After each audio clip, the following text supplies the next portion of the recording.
Cynthia, thank you very much, and just thank all of you for being here today. It is a privilege to be able to be with you, and even much more so to be able to serve you every day. I want to give special thanks to several people here who work at the Pregnancy Resource Centers in the Houston area for everything that you do to promote life. Thank you for your courageous, thoughtful decisions. There are many more active in this effort, and together you and your groups all do so much to protect life. And I wanted to come here today and say thank you. Thank you for what you do.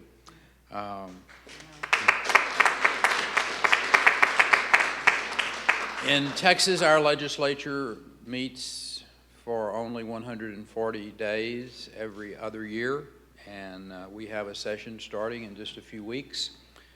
And as supporters of life, we have an obligation to make sure that every one of those days counts when it comes to protecting the most vulnerable citizens that we have in this state. Over the last decade, we've done that.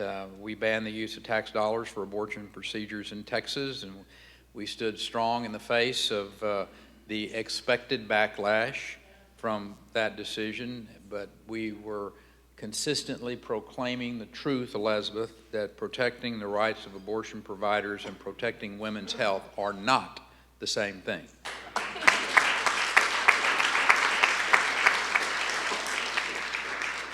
As Cynthia shared with you, we have passed laws requiring both parental notification and parental consent for their daughter's abortion, ensuring that parents are involved, ready to provide much needed guidance and advice at the most critical of moments.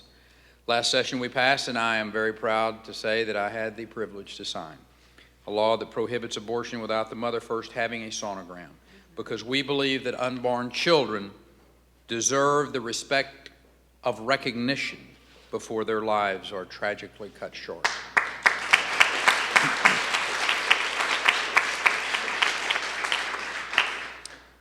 We made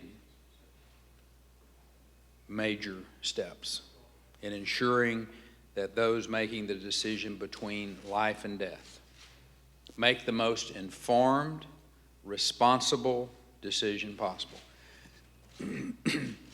When there are 80,000 lives lost to abortion each year in our state, we know our work is a long way from being over. This session, I'm calling on the legislature to strengthen our ban on that procedure, prohibiting abortion at the point a baby can feel the pain of being killed.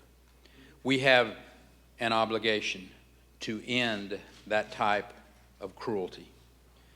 And now, to be clear, my goal and the goal of many of those joining me here today is to make abortion at any stage a thing of the past.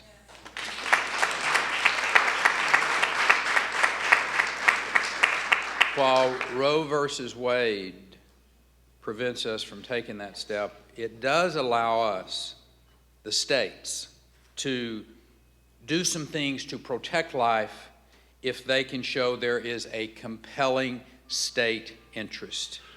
And I don't think there is any issue that better fits the definition of compelling state interest than preventing the suffering of our state's unborn. We cannot and we will not idly stand by while the unborn are being put through this agony of having their lives ended.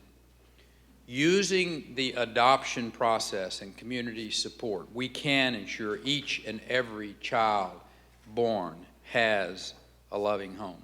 That's our goal, and someday it will be a goal that we meet. In the meantime, I'm also calling for measures to ensure the safety of women undergoing these procedures. Abortion clinics should be held to the same standards as any other surgical facility in the state of Texas. And we also need to require any physician performing abortions to have admitting privileges at a hospital.